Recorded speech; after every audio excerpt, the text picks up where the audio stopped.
Iraq has never had UF6 conversion facilities, nor a production centrifuge cascade. They had plans for both in 1989, but the Gulf War inspections throughout the 90s terminated the program. Even if they could have shaved the walls to make the tubes workable, it would have taken over a decade to build a cascade capable of producing enough highly enriched uranium for a nuclear weapon within a year, giving us 11 years to identify their activity and destroy it. Washington Post, August 10, 2003. As an academic, Professor Wood said he would not describe anything that you absolutely could not do. But he said he would like to see, if they're going to make that claim, that they would have some explanation for how you turn those tubes into centrifuges. And then there's Joe Turner, who fits the exact opposite profile of Professor Wood in both professionalism and expertise. Turner was a WMD analyst, which is the CIA's Center for Weapons Intelligence, Non-Proliferation, and Arms Control. That outfit is curiously connected to the entire intelligence debacle. Mr. Turner, you ignored all the experts, and yet you offered no coherent case to counter their rock-solid reasoning. Even the best minds in the business seek Professor Wood's advice, and yet you did not. DOE and INR argued that the tubes were a perfect match for the tubes that Iraq had previously purchased for artillery rockets. No one would waste a costly alloy on a rocket.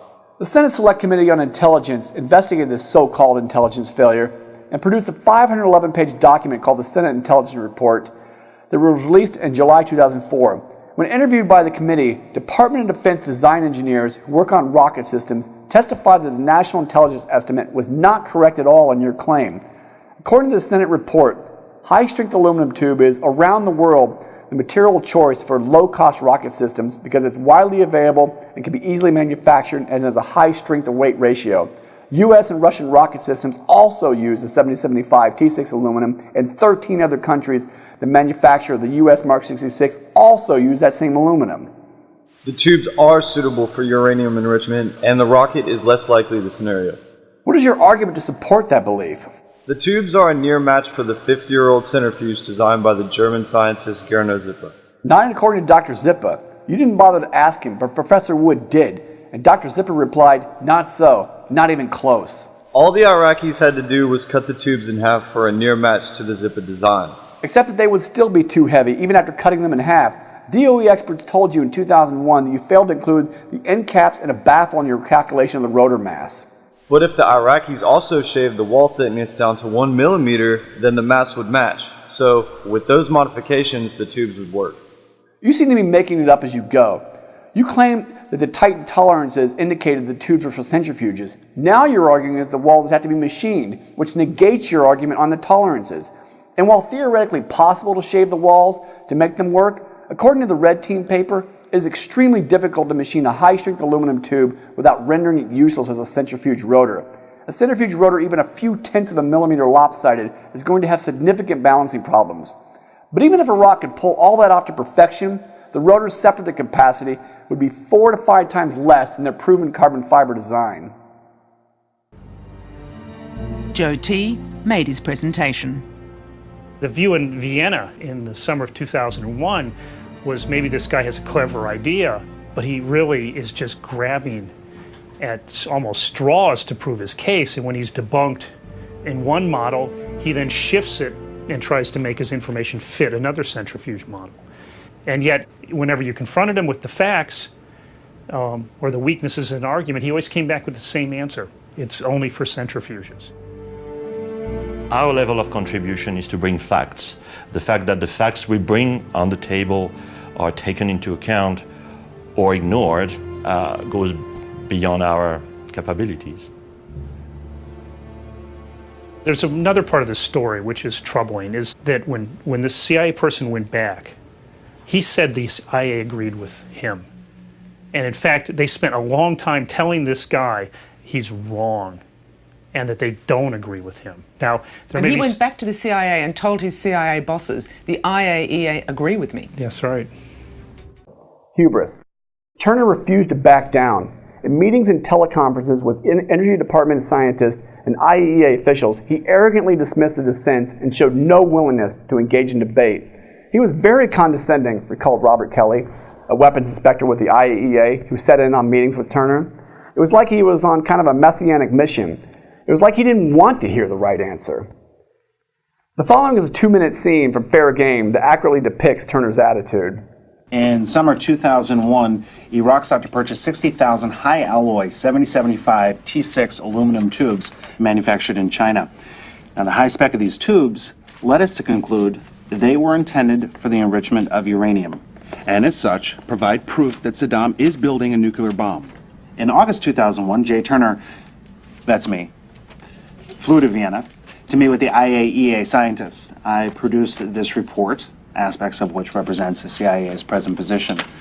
I'm happy to take questions. The INR concluded late last year that these tubes are probably for artillery use, and the DOE agreed they exactly match those used by Iraq for artillery rockets. Where are the tubes? Wimpec has them. We've examined them. And this is my point. None of you guys have even seen the tubes. I've seen them. And when was that? When I led the covert team that intercepted them in Jordan, brought back samples and delivered them to you guys at Wimpec. And I take it you're not a nuclear expert. These tubes are a match for those designed by German scientist Gernot Zipper in the 50s. You're right, I'm no nuclear expert, but Dr. Houston Wood at the University of Virginia Atomic Facility is. He also knows Dr. Zippe, and he told him that the wall thickness of the Iraqi tubes was 3 or 4 times the thickness of his design. Right, and he also said that the length of the tubes is twice that of Zippe's design. In fact, he said that the only thing that was similar between his tubes and the aluminum tubes was that they were both made of aluminum. A metal that hasn't been used in gas centrifuges since 1952. I went to Vienna, okay?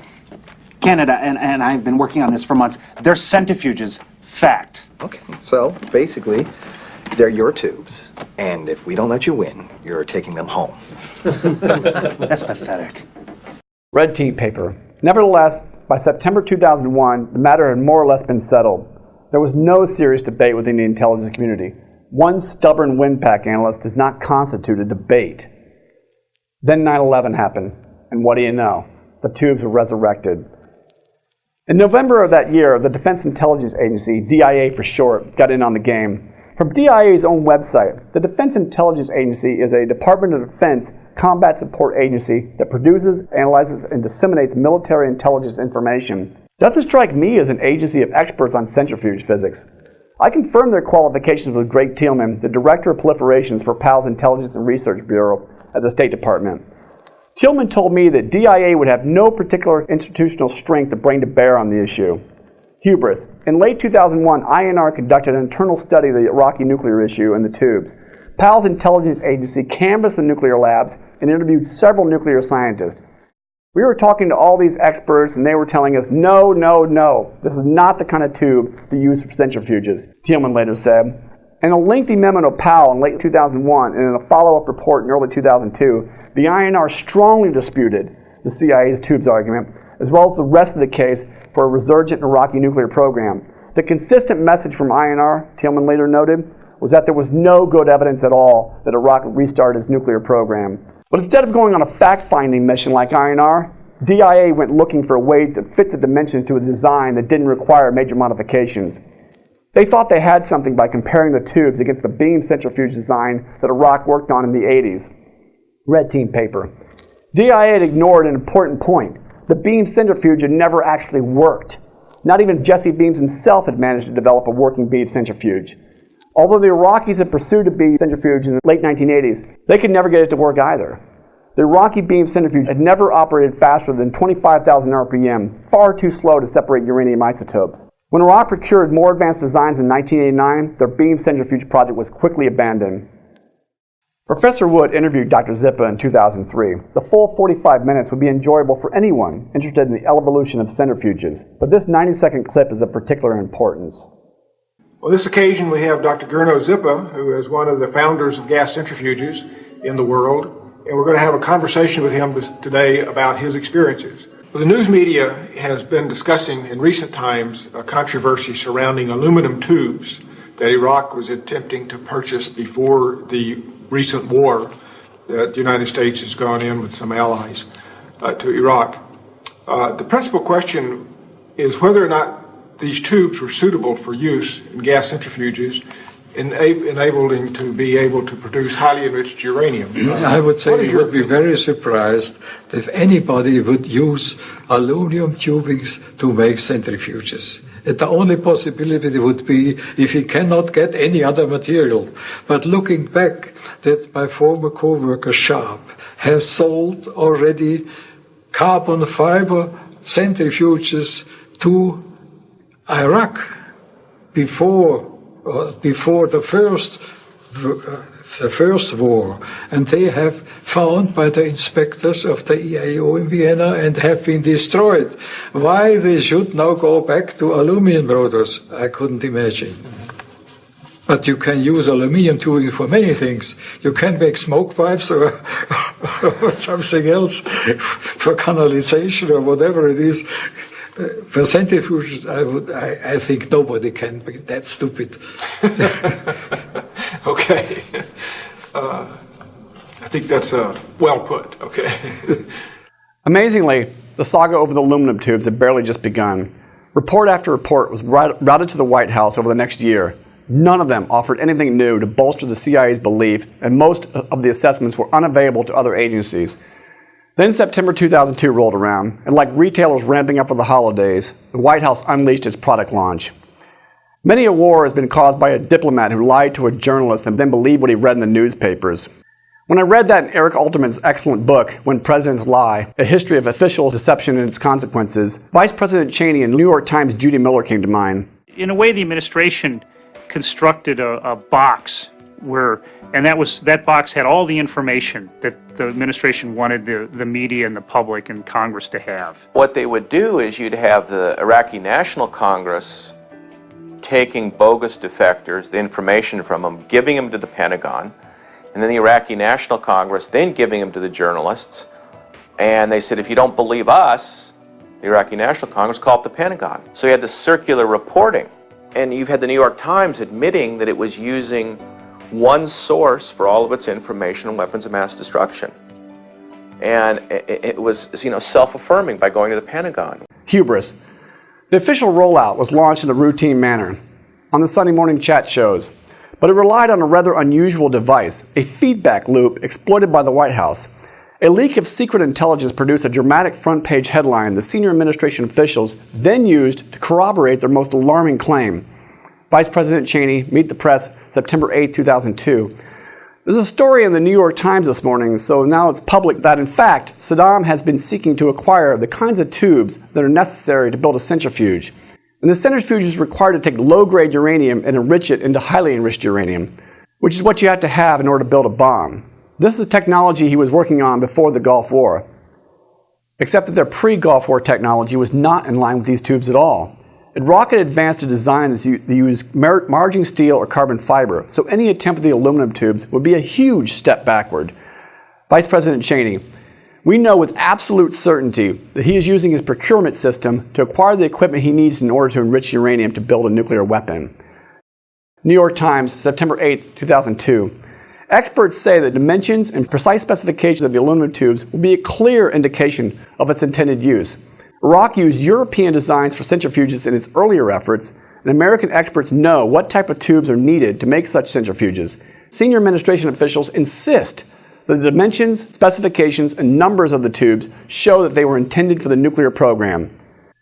The true experts said that the tubes were unsuitable for centrifuges and could only be used after highly implausible modifications, which at best would result in a poor quality gas centrifuge.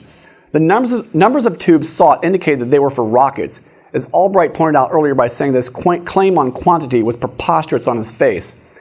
According to Hubris, Judy Miller called Albright before the September 8th story was published.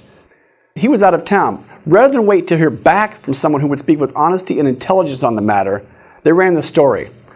Albright was outraged when he saw it and called Miller to set the record straight. She agreed to do a follow-up story, but incredibly, it was even worse than the first.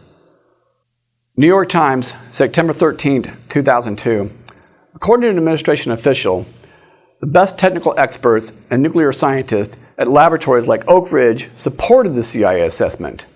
George Tenet, the director of Central Intelligence, has been adamant that the tubes were intended for use in a nuclear program, officials said.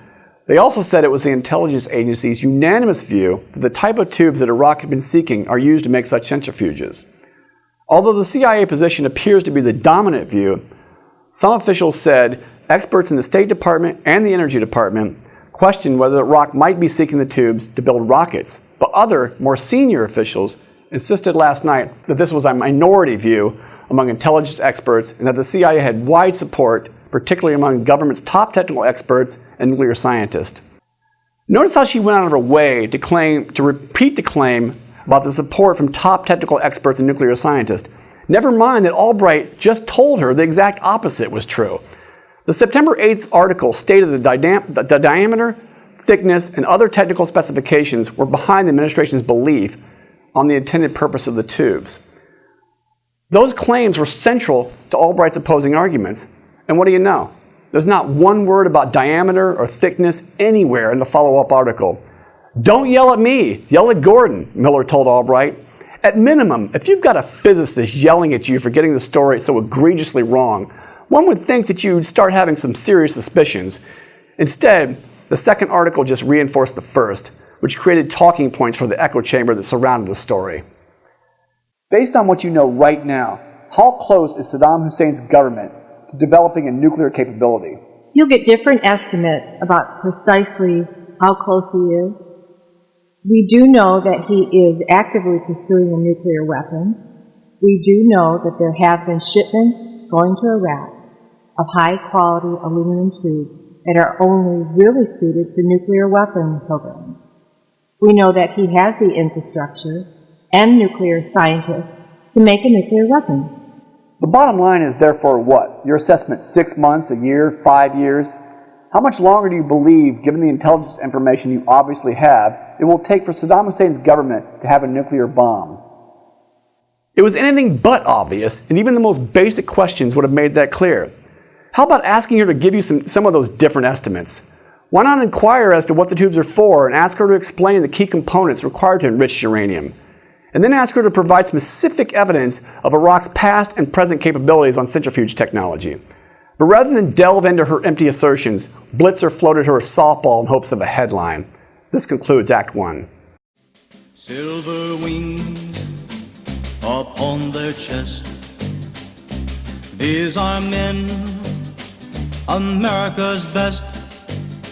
100 men will test today, but only 3 win the Green Beret.